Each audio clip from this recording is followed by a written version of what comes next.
Tentara Amerika Serikat, AS, dan sekutu NATO-nya hengkang dari Afghanistan setelah perang 20 tahun melawan Taliban. Ini perang terlama dalam sejarah Amerika dengan biaya sangat mahal dan pengorbanan ribuan tentara.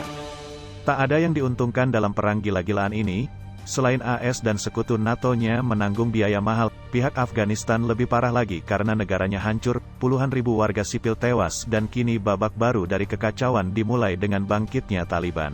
Menurut PBB, Afghanistan memiliki populasi pengungsi terbesar ketiga di dunia. Sejak 2012, sekitar 5 juta orang telah melarikan diri dan tidak dapat kembali ke rumah, baik mengungsi di Afghanistan atau berlindung di negara-negara tetangga.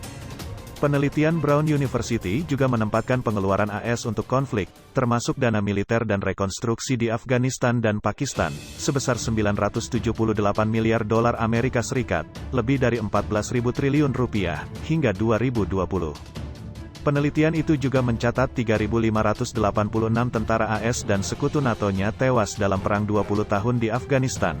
Sebanyak 69.000 tentara militer dan polisi Afghanistan terbunuh. Sebanyak 51.613 warga sipil Afghanistan terbunuh, serta 51.191 milisi Taliban dan kelompok milisi lain juga terbunuh. Mengapa ada perang? Kembali pada tahun 2001, AS menanggapi serangan tanggal 11 September tahun 2001 atau 9/11 di New York dan Washington, di mana hampir 3.000 orang tewas.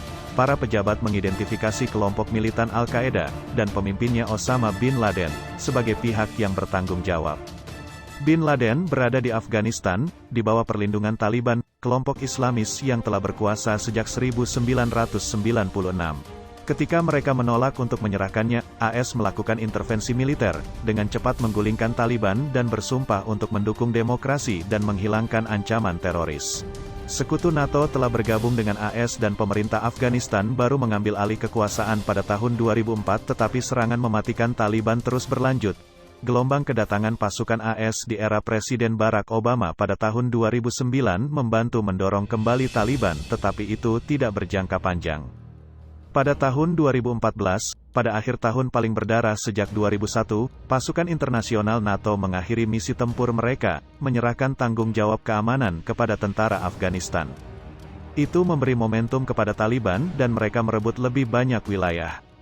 Pembicaraan damai antara AS dan Taliban dimulai secara tentatif, dengan pemerintah Afghanistan hampir tidak terlibat, dan kesepakatan tentang penarikan tentara AS dan sekutu NATO-nya datang pada Februari tahun 2020 di Qatar. Kesepakatan AS-Taliban tidak menghentikan serangan Taliban. Kelompok itu mengalihkan fokus mereka ke pasukan keamanan Afghanistan dan warga sipil. Banyak provinsi jatuh ke tangan kelompok itu.